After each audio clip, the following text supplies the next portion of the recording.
Bien, hermanos queridos, vamos a compartir hoy día una porción de la palabra que se encuentra obviamente ahí en el libro de Job, como veíamos en la lectura bíblica que tuvimos recién. Y yo recuerdo cuando estuve viviendo en Valdivia, como un año y medio más, no, como un año fue, estuve viviendo en Valdivia. Antes que me casara con Leslie, estábamos de novio. Y cuando, el trabajo que yo tenía estaba como jefe de una sucursal de una entidad financiera, para no dar publicidad a nadie. Y estaba ahí trabajando y uno es como una autoridad, porque en provincia así como está el alcalde, el gobernador, hay como varias, y uno pasa a ser como una autoridad. Y me acuerdo que el alcaide de la prisión, el alcaide de la prisión de gendarmería, el gendarme ahí que estaba a cargo de la prisión de Valdivia, nos invitó a almorzar un día. Así que estábamos almorzando y todo, y conversando cosas, entre todos me contaba de que había un joven que estaba preso ahí. ¿Y por qué me contaba la anécdota? Entre comillas anécdota, porque era una tragedia. Me dijo que ese joven era retrasado mental, tenía varios problemas de ese tipo, de capacidad mental. Y yo le pregunté por qué estaba preso, que era raro que un joven con esas condiciones estuviera preso. Y me dijo que estaba preso por violación. Y me dijo, lo más terrible, el que él, por su condición, no puede violar a nadie, porque tenía problemas físicos también. Y yo le dije, pero entonces, ¿por qué está preso? Porque tenían que meter a un culpable para adentro. Qué terrible, dije yo. Esa es la justicia que nos damos los hombres. Esa es la justicia que hacemos los hombres. Porque había que cumplir, a un inocente estaba pagando ahí. Y nadie hace nada. No hay quien intermedie ahí. No hay quien interfiera ahí. No hay quien sea un mediador suficiente para ese hombre. A lo largo de nuestras vidas podemos ver muchas situaciones así de injustas, situaciones donde la justicia deja en desmedro al más débil y no tiene cómo defenderse frente al más poderoso. Quizá alguna vez tú lo has vivido. Quizá alguna vez tú lo has visto. Quizá alguna vez tú lo has sentido en el colegio, en la universidad. Algún profesor que te dijo, los 6 son para los alumnos y los 7 para el profesor. ¿Cierto? Yo uno decía, pero ¿por qué no me pone el 7 si yo me merezco el 7? No, es que esos son para el profe nomás. ¡Qué injusticia! Porque uno se merecía por el trabajo y el esfuerzo.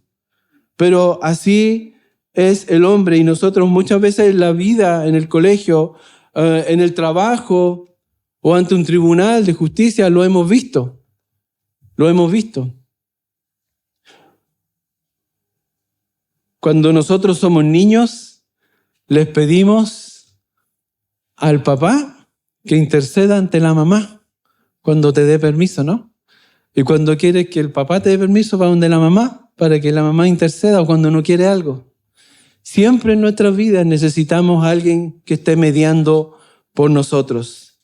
Miqueas 7, capítulo 7, del 2 al 3, dice, para que usted vea cómo es la justicia que imparte el hombre, cómo es el hombre impartiendo justicia para el hombre. Dice, faltó el misericordioso de la tierra y ninguno hay recto entre los hombres. Todos acechan por sangre. Cada cual arma red a su hermano para completar la maldad con sus manos. El príncipe demanda y el juez juzga por recompensa. Y el grande habla el antojo de su alma y lo confirman. El juez juzga por recompensa. Tenemos jueces impíos, tenemos leyes corruptas, legisladores corruptos. No estoy hablando de lo que hoy día estamos viviendo, que es una cosa tan contingente. Estoy hablando de la naturaleza humana, de lo que somos, cómo somos. Y siempre hemos necesitado de alguien que interfiera por nosotros. Los amigos de Job habían sido duros. ¿Dónde habíamos dejado a Job? En los últimos temas que habíamos visto, lo habíamos visto enfrentando a sus amigos y específicamente al primero de ellos, quien era Elifaz, que lo había ido a visitar para condolerse y consolarle. ¿Se acuerda cómo decía en Job 2:11? Lo vamos a leer, leámoslo todos juntos. Job 2:11, mira lo que hacen los amigos, el deseo que había en su corazón, un buen deseo. Y a veces nos quedamos con el puro buen deseo. Mira lo que dice ahí, Job 2:11. Y 3 amigos de Job, Elifaz temanita, Bildad suita, leámoslo todos juntos, 1, 2, 3. Y 3 amigos de Job, Elifaz temanita, Bildad suita y Sofar naamatita, luego que oyeron todo este mal que le había sobrevenido, vinieron cada uno de su lugar porque habían convenido en venir juntos para condolerse de él y para consolarle. Pero las palabras de ellos solo fueron de dolor y más carga para Job. No fueron de condolencia, no fueron de consuelo, sino para causa de más dolor. Eso es lo que ellos hacen. Hombres ayudando a hombres. Hombres dando justicia a hombres. Siempre cargando al otro. No digo que todos seamos así, pero en nuestra naturaleza generalmente somos así. Hoy día vamos a ver un tema que se llama, o el tema de hoy se llama, solo existe un perfecto mediador entre Dios y los hombres. Y el primer punto que vamos a ver, ¿es un buen mediador los que usan las traiciones y el legalismo? Y la otra pregunta es, ¿necesitamos un mediador?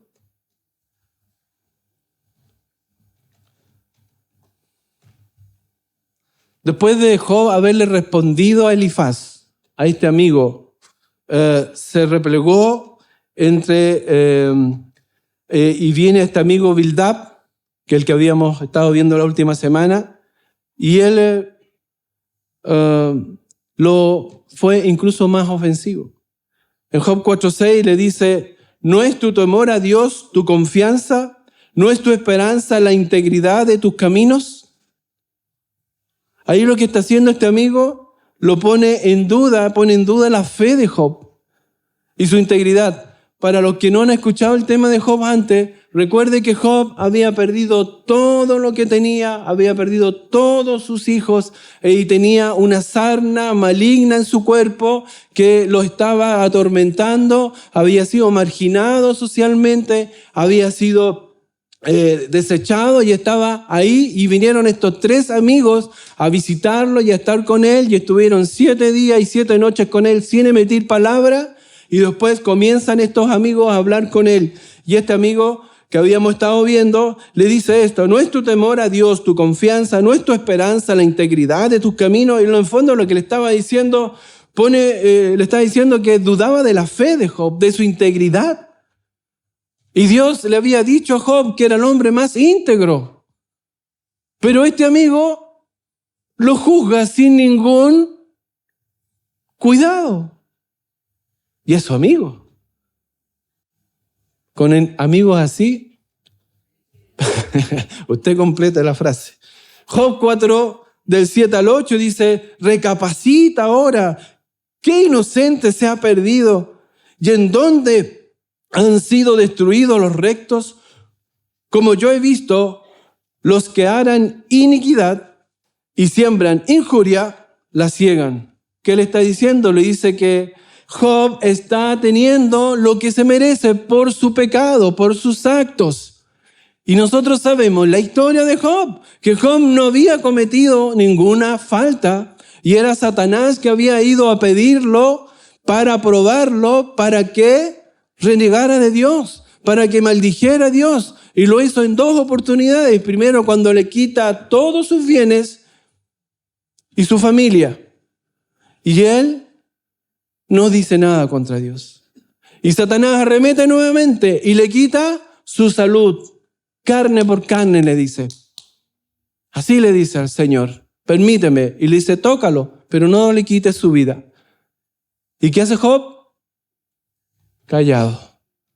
No maldice a Dios. Pero estos hombres vienen y lo atacan de esta forma, sus amigos. Y en Job 5:17 le dice, he aquí, bienaventurado es el hombre a quien Dios castigó, por tanto no menosprecies la corrección del Todopoderoso.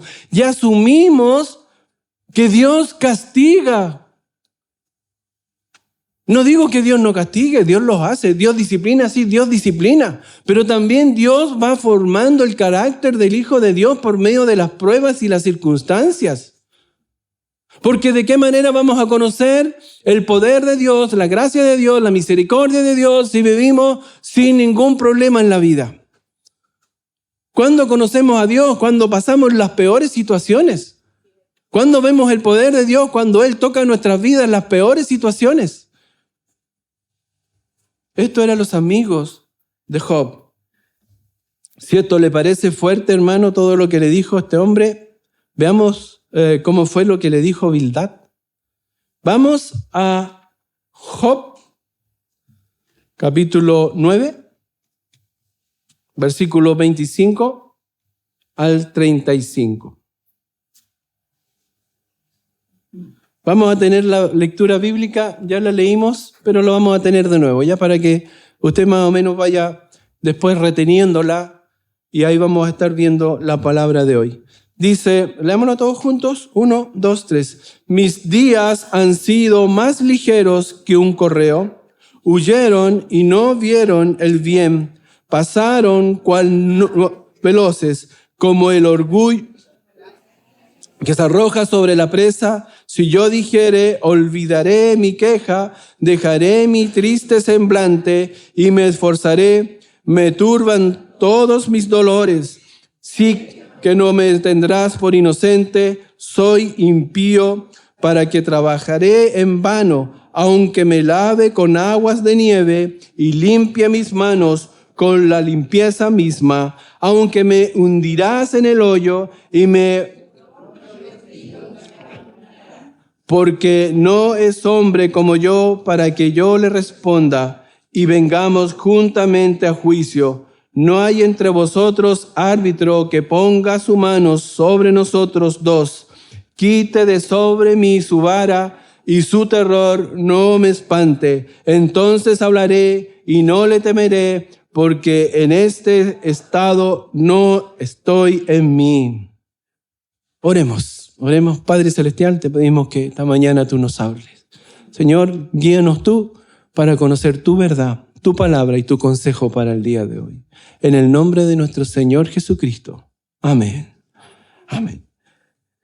Bien, hermanos, yo quiero que vayamos a Job, pero al capítulo 8, versículos del 2 al 4, antes de que Job hiciera esta declaración, para que vayamos avanzando y viendo cómo llega a esta declaración, para ver cuál es la necesidad que tiene Job de hacer esta declaración y entendamos qué es lo que está declarando. ¿Es un buen mediador las tradiciones y el legalismo? Veamos respecto de Bildad, este amigo que vamos a ver ahora. Se ve su ruda actitud, se ve en sus primeras palabras cuando él comienza. Job 8, 2 al 4. ¿Qué es lo que dice? ¿Lo podemos ver allá? ¿Lo leemos todos juntos? Mire, 1, 2, 3. ¿Hasta cuándo hablarás tales cosas y las palabras de tu boca serán como viento impetuoso?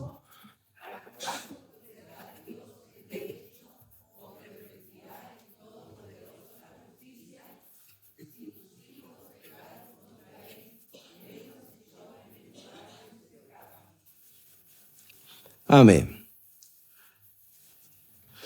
¿Qué es lo que está diciendo él acá? En el versículo 3 podemos ver lo que le está diciendo. Le está diciendo primero, del 3 al 7, le está diciendo, mira hacia arriba. Mira hacia arriba. Le está diciendo a Job, lo primero que le está diciendo a Job, que Job es un charlatán.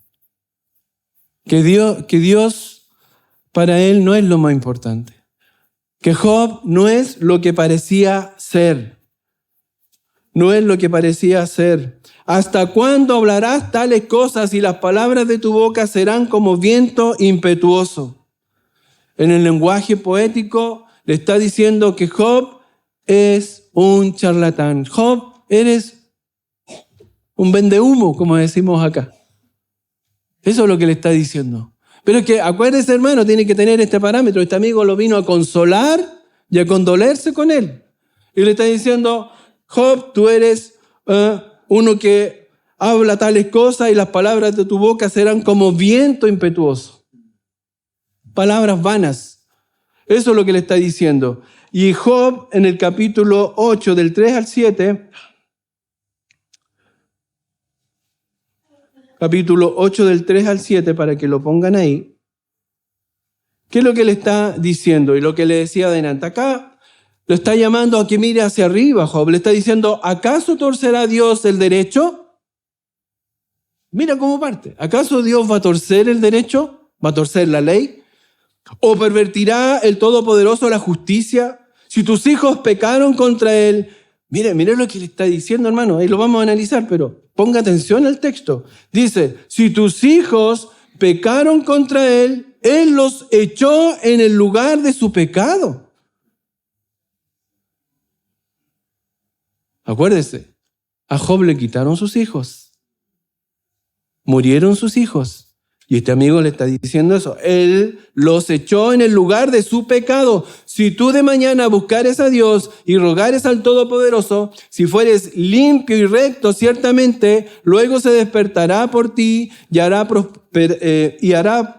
próspera la morada de tu justicia. Y aunque tu principio haya sido pequeño, tu postrer estado será muy grande. En el versículo del 3 al 4, Bildad le está diciendo que está claro que sus hijos pecaron contra Dios y por eso murieron. ¿Por qué hace esa conclusión? ¿Él conoce la vida de los hijos de Job? ¿Él tiene el conocimiento pleno de la vida de ellos?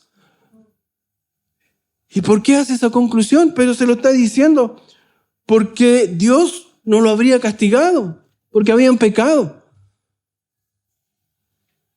¿Qué clase de amigo es ese? En el versículo del 5 al 6 del mismo trozo de porción que acabamos de ver, Bildad le dice, Job, puesto que tú eres un pecador, Dios no está dispuesto a proporcionarte un estado de salud y darte alivio. Estás recibiendo lo que te mereces, Estás sufriendo este sufrimiento como un castigo divino.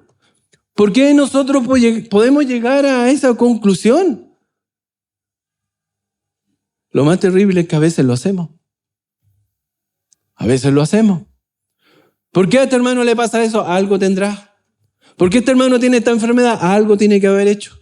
Porque el legalismo y el mal entender la gracia y la misericordia de Dios, el poder de Dios y la justicia de Dios nos hace tomar estas posiciones y sacar estas malas conclusiones. Sigamos avanzando en el texto. Luego le dice que mire hacia arriba en el versículo 8 al 10 del capítulo 8 de Job. Dice, ¿por qué pregunta ahora a las generaciones pasadas y disponte para inquirir a los padres de ellas? Pues nosotros somos de ayer y nada sabemos, siendo nuestros días sobre la tierra como sombra. ¿No te enseñarán ellos? ¿Te hablarán y de su corazón sacarán palabras? Bildad, por ser un tradicionalista, desafía a Job a remontarse hacia atrás en el tiempo para que aprenda de los antiguos.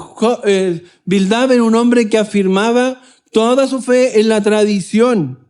Está diciendo dos cosas. Primero, nosotros no sabemos nada. Y segundo, porque nuestras vidas son tan breves, son una sombra, necesitamos la sabiduría de los tiempos pasados. Todo esto puede ser cierto. Pero ¿sabe qué? Esa palabra no le trae ningún consuelo a este hombre. Lo que pasa es que la palabra de este hombre es una palabra vacía. Es una palabra que no tiene consuelo. Es una palabra que no tiene amor, que no tiene gracia, que no tiene misericordia. Y Dios vino a morir por ti en la cruz, envió a morir a Cristo aquí en la cruz por gracia, misericordia, amor. También por respetar su justicia. Yo tengo una compañera de trabajo para que usted vaya entendiendo cómo reacciona el hombre frente al dolor del otro. O el sufrimiento del otro, o los problemas del otro. Tengo una compañera de trabajo que tiene problemas de obesidad y de salud y todo eso. Y fue a un nutriólogo. Y le dijo, doctor, bueno, lo vengo a ver por esto. Y le dijo, pero ¿para qué gastas tanta plata en médico? ¿Para qué me vienes a ver a mí? Y le dijo literal, si siempre vas a ser una mujer obesa.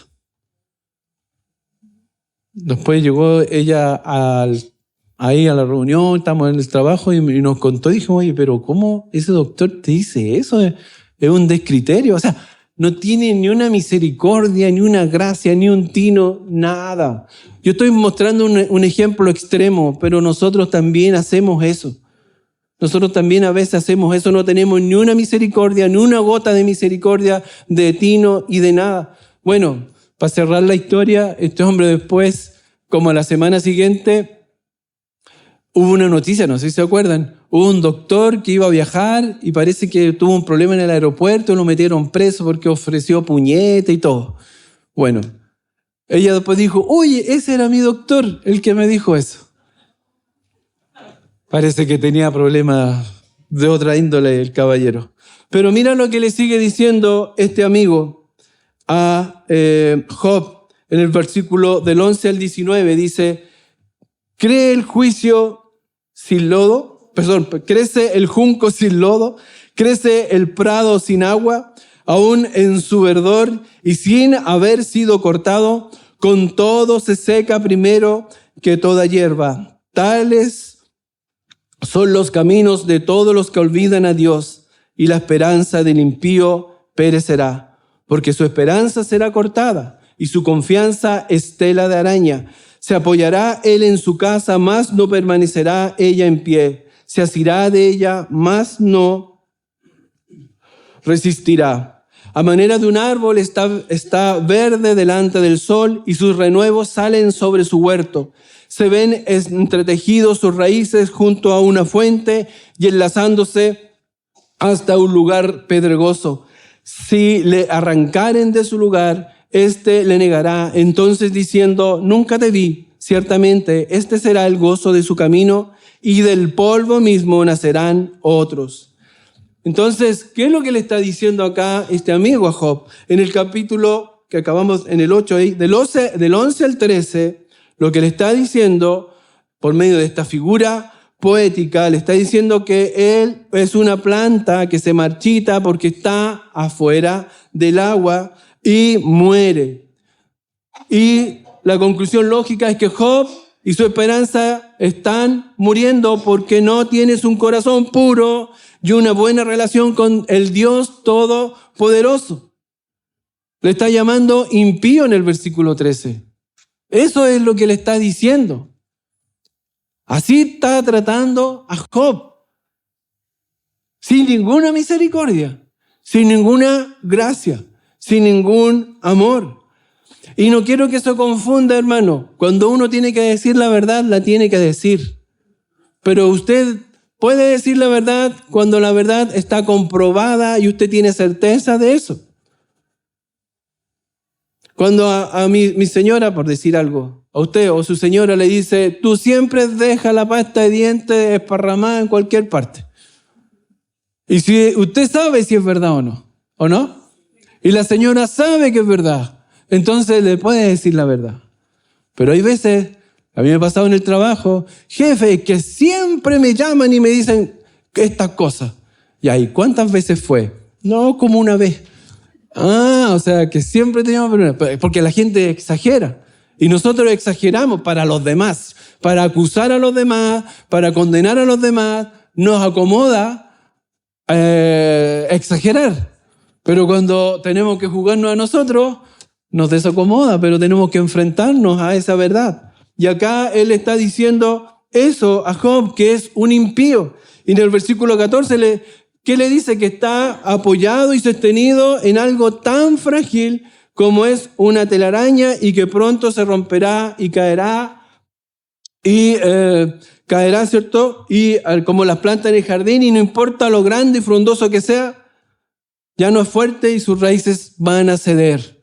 Eso le está diciendo, no tienes sustento, Job. No tienes fe, Job. Tu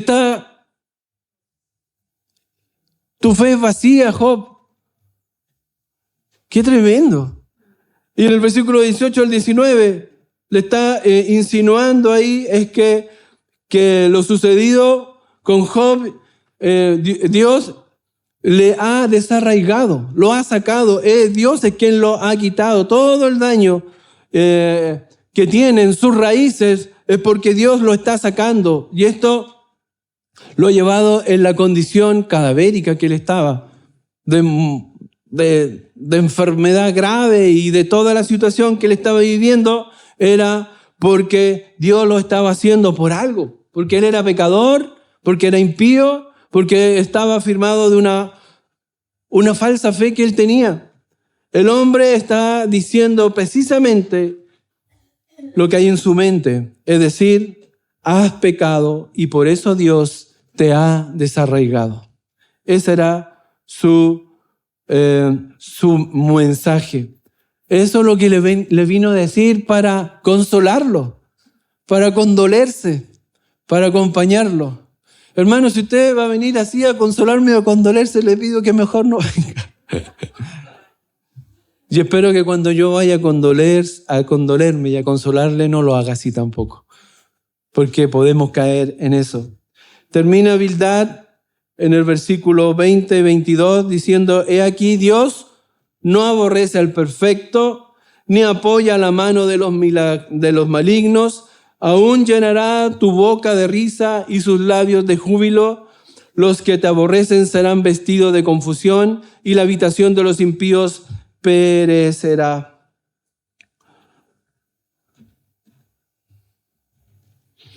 Después de toda la insultante insinuación que está haciendo, de que bajo la falta, que no tenía integridad, y que el hombre se pone a hacer una serie de comentarios sin sentido en cuanto a la vida de Job, de su familia, él llega a esta conclusión, ¿verdad? ¿Cierto? No entendió nada en absoluto. Bildad no entendió nada de lo que es Dios y su gracia y su misericordia. ¿Sabe por qué? Porque él está arraigado en las tradiciones y en el legalismo. Él entiende que todo mal que viene sobre una persona es por el pecado y el legalismo. El legalismo es, hermano, cuando usted pone sus propias normas, las tradiciones, las costumbres, por sobre la palabra de Dios, por sobre la misericordia de Dios, la gracia de Dios.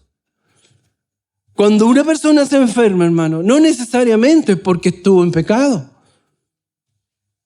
Hay una historia verídica de un niño de 12, 13 años en Estados Unidos que fue al agua donde había un lago. ¿Has visto que en las películas cuando se congelan los lagos los niños van a patinar y a jugar cosas y todo? Bueno, ellos fueron 3 amiguitos, como de 12, 13 años, y se metieron al lago y se quiebra el lago y uno de ellos cae.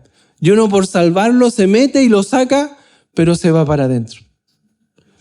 Y llaman a los rescates, el 911, y parece que funciona en Estados Unidos porque llegaron rápido, y se metieron y decía el policía que él trataba porque no veía nada en la oscuridad del agua y tiraba una cosa así como algo para enganchar. Y lo tiraba porque dice que no veía el niño, ya estaba agotado. Y dice que escucha una voz dentro de él y le dice, intenta una vez más, porque él ya iba a subir. Y dice que la tira y engancha algo y lo empieza a tirar. Y era el niño y lo sacó. Todos dijeron un milagro. El niño estaba vivo. Sí, estaba vivo, pero tenía muerte cerebral. Y lo tuvieron ahí en una clínica. Y la mamá era cristiana. Y en la clínica pasaron los días y le dijeron, el niño no responde, así que lo vamos a tener que desconectar. Y la mamá decía, no lo desconecte. no lo desconecte. Y toda la iglesia se puso a orar. Y muchos oraron. Y otras iglesias también oraron con ellos. Y cuando lo iban a desconectar, el niñito le apretó la mano a la mamá. Y todos dijeron, uy, parece que hay una... Y lo aplazaron. Pero cuando llegó el día de desconectarnos definitivamente, porque la mamá decía, no lo hagan, porque el Señor va a responder. Cuando lo iban a hacer definitivamente, el niño despertó. Y volvió. Es una película que hicieron de esa historia. Las cosas malas, las cosas terribles que nos pasan, no son por... Puede ser que el Señor te esté disciplinando, puede ser que el Señor te esté castigando, puede ser que el Señor también está formando tu carácter. Y también puede ser que Él quiere glorificarse en ti, quiere glorificarse, mostrar su poder y su milagro por medio de nuestras circunstancias. Pero este hombre no entendió nada. El legalismo es así, hermanos. Gálatas 4, del 8 al 11 nos muestra, ciertamente en otro tiempo, no conociendo a Dios, servíais a los que por naturaleza no son dioses, mas ahora conociendo a Dios, o más bien siendo conocidos por Dios, ¿cómo es que volvéis de nuevo a los débiles y pobres rudimentos a los cuales os queréis volver a esclavizar? Guardáis los días, los meses, los tiempos y los años. Me temo de vosotros que haya trabajado en vano con vosotros. Es cuando queremos volver a nuestras supersticiones, hermanos, si eso es en el fondo. No, la gracia de Cristo, la gracia de Dios, el amor de Dios es la que debe reinar en nuestras vidas. Tenemos libertad en Cristo, no libertinaje en Cristo, libertad en Cristo. Disfrutar nuestro cristianismo es disfrutar al Señor en su gracia y en su amor.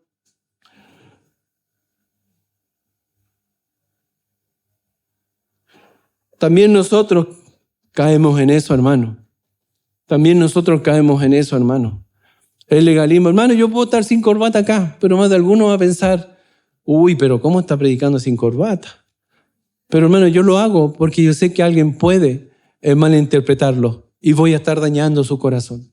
Lo hago por amor al hermano. No es que yo sea tremendo. Yo solo lo aprendí como hijo de Dios. Que si hay algo que va a dañar a alguien o va a desviar al otro en la atención, en la palabra, en Cristo, que es lo importante, yo me voy a poner corbata. Yo me voy a adaptar para que el otro no se desvíe. Y eso es lo que tenemos que hacer nosotros. No poner nuestro foco en las costumbres, en las supersticiones, en lo que creemos que puede hacer. Nuestro foco debe ser Cristo y su palabra.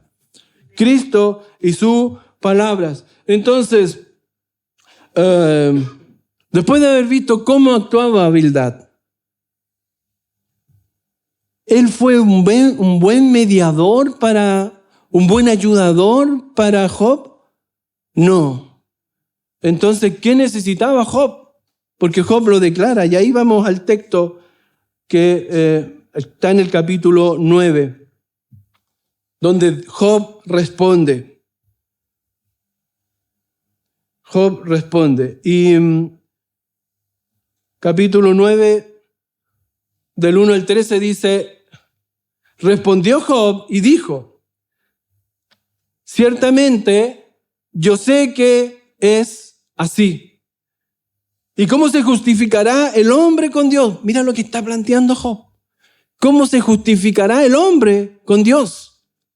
Este hombre íntegro, este hombre que adoraba y que amaba a Dios, pero se está haciendo esta pregunta. ¿Cómo se justificará el hombre con Dios?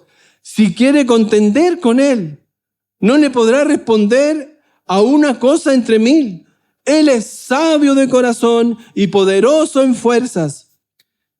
¿Quién se endureció contra él y le fue bien? Mira lo que está declarando. La grandeza de Dios, el poder de Dios. ¿Quién es Dios? Él lo está diciendo acá. Él arranca los montes con su furor y no saben quién lo trastornó. Él remueve la tierra de su lugar y hace temblar sus columnas. Él manda al sol y no sale, y sella las estrellas. Él solo extendió los cielos y anda sobre las olas del mar. Él hizo la Osa, el Orión y las Pléyades y los lugares secretos del sur. Él hace cosas grandes e incomprensibles y maravillosas sin número. He aquí que Él pasará delante de mí y yo no le veré. Pasará y no le entenderé. He aquí, arrebatará. ¿Quién le hará restituir? ¿Quién le dirá qué haces? Dios no volverá atrás su ira, y debajo de Él se abaten los que ayudan a los soberbios.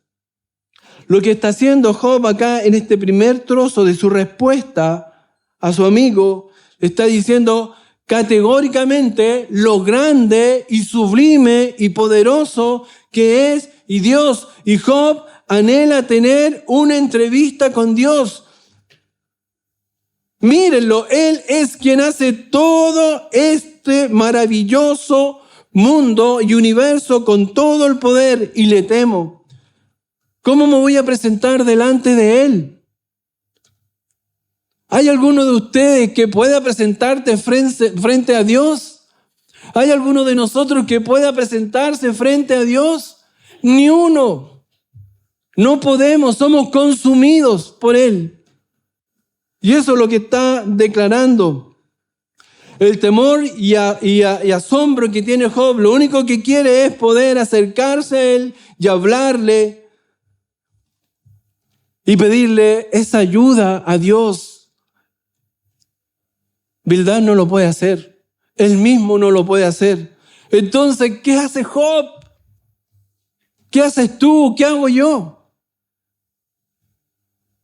Y ahora vamos al texto. A Job, versículos 14 al 19.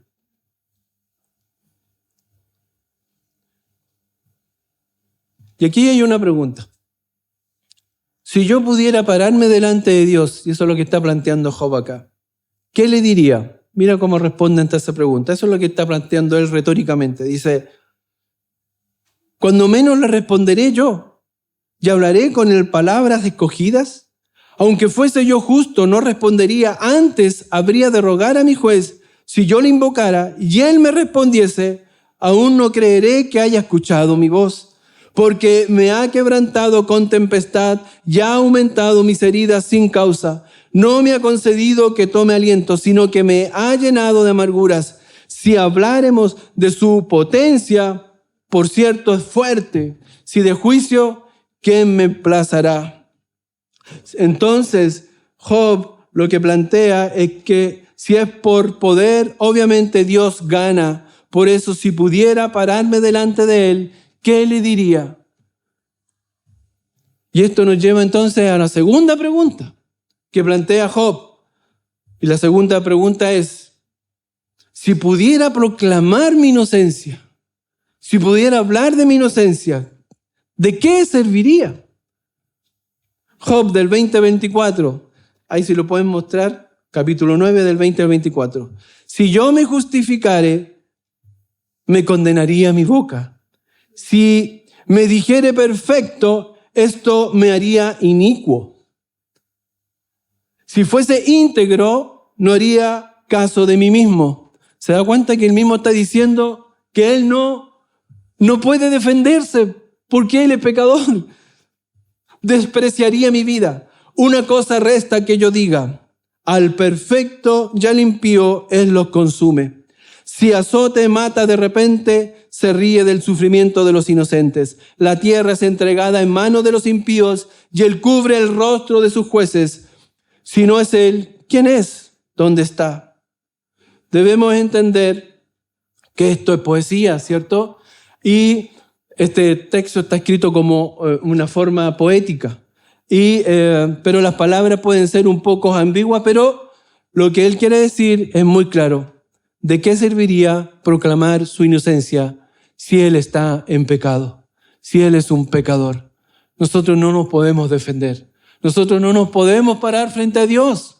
Porque Él es todopoderoso. Porque Él es sublime y supremo. pero además porque estamos en pecado y no tenemos cómo decir yo soy íntegro. Mentira, no eres íntegro. Yo soy sin pecado. Mentira, has pecado. No tenemos cómo defendernos. Entonces nos lleva a esta tercera pregunta. Si se tratara de ser positivo y jovial, ¿cómo me ayudaría eso? Y dice Job, versículos del 35 al 31, capítulo 9. Y dice así: ¿aún me hundirás en el hoyo y mis propios vestidos me abominarán? Porque no es hombre como yo. No es hombre como yo, para que yo le responda y vengamos juntamente a juicio. No hay entre nosotros árbitro que ponga su mano sobre nosotros dos. Quite de sobre mí su vara y su terror no me espante. Entonces hablaré y no le temeré, porque en este estado no estoy en mí.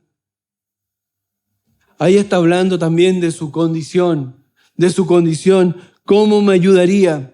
Aunque me hundirás en el hoyo y mis propios vestidos me abominarán, porque no es hombre como yo para que yo le responda. No importa cómo me pare delante de Él, Él no es como yo, Él es Dios sublime y supremo, yo soy un hombre. No tenemos cómo. Hermano, ¿se da cuenta que Job en su razonamiento está llegando a un callejón sin salida? Sus amigos no lo pueden ayudar, aunque le dijeran cosas buenas. Tampoco le sirve.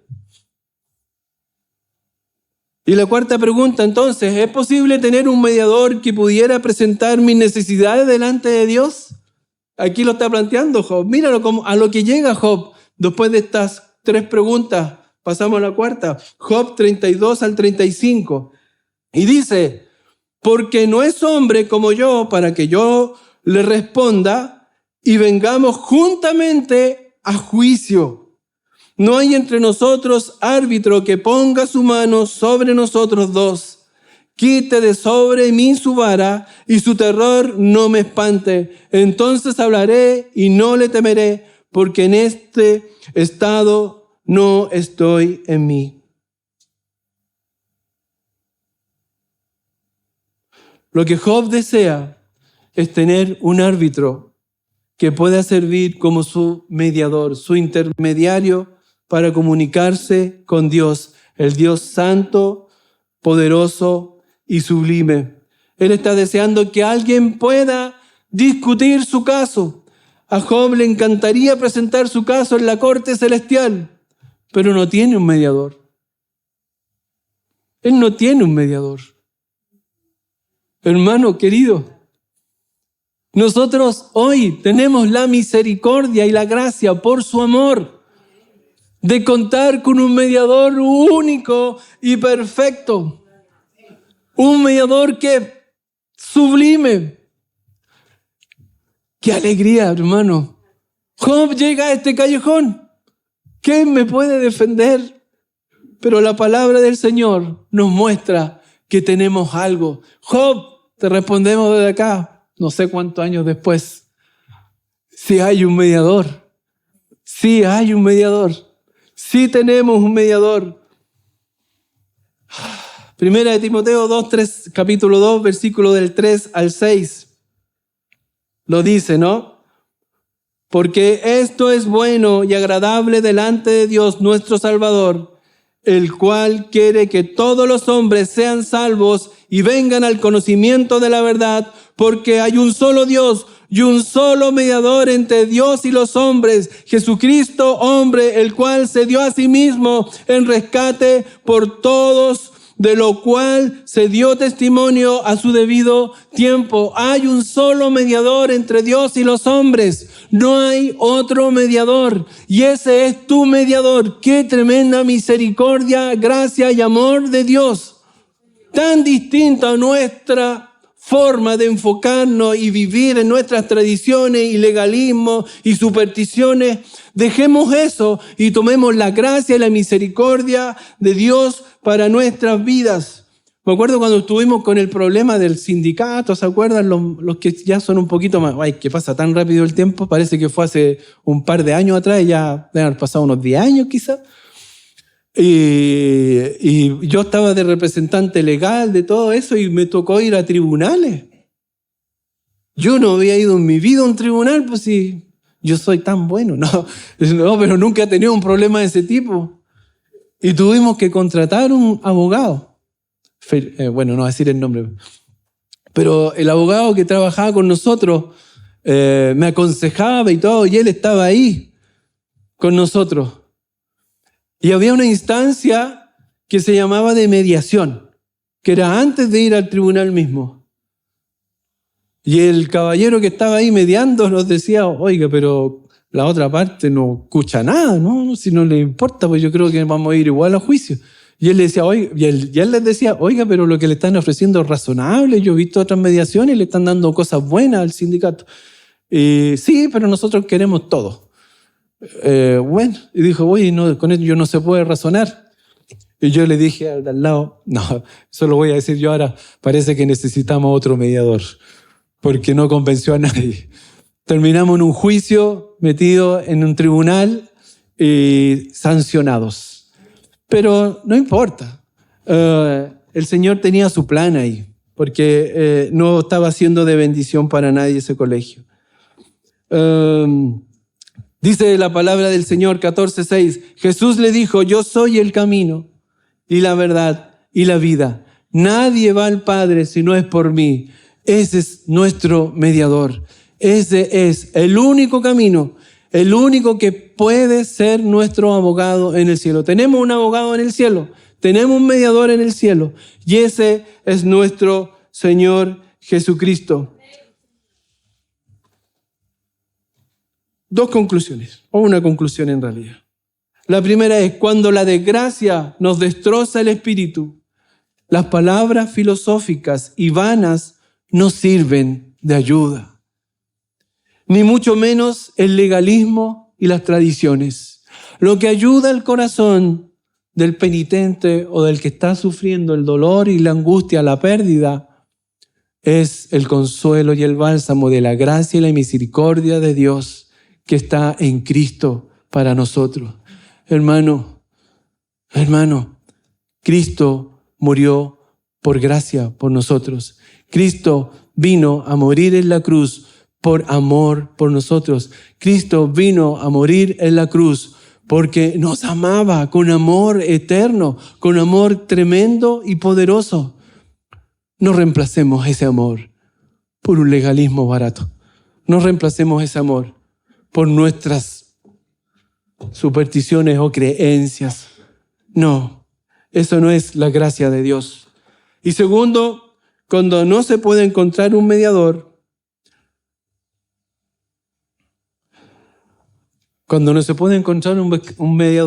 la búsqueda será vana hasta cuando no encuentres a Cristo. Él es el verdadero mediador. Tu búsqueda va a ser vana si no buscas a Cristo. Él es tu mediador. No sé si se acuerdan, yo tenía como 10 años más o menos. En el año 1978, 9 años, 10 años, estaba en quinto básico. Me acuerdo que mi profesor de música, de apellido Herrera, me acuerdo del apellido Herrera. Yo no aprendí nada de música, pero me caía bien. No toco ni el timbre. Y me acuerdo que nos dejó de hacer clases. ¿Sabe por qué? Porque lo llamaron a cuartelarse. Porque estábamos en pleno conflicto o casi conflicto con Argentina. Me acuerdo que andaba por las calles, andaba en San Bernardo y veía cómo pintaban el techo de la iglesia. Con el círculo blanco ese de la... ¿Se acuerda? Yo me acuerdo de todas esas cosas. Estaba impactado. Me acuerdo incluso una noche, pues yo vivía al frente de la FACH, ahí en el 36 de la Gran Avenida, y apagaban todas las luces del sector. Y yo escuchaba, ella tenía el oído perfecto para identificar aviones, helicópteros, Hawker Hunter y cualquier cosa F-15, porque vivía al frente de la FACH. Y escuchaba en la noche, apagaban todas las luces y sonaban los aviones. Y se iban.